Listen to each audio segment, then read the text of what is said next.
Sobre la ruta 109, que une Aigua con la ciudad de Rocha, se alza el Cerro de la Bola, con sus 419 metros sobre el nivel del mar.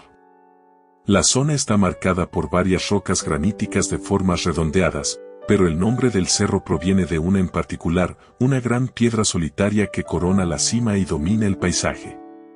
Desde allí, las panorámicas abiertas del valle ofrecen un encuentro directo con la naturaleza y la serenidad del norte de Maldonado.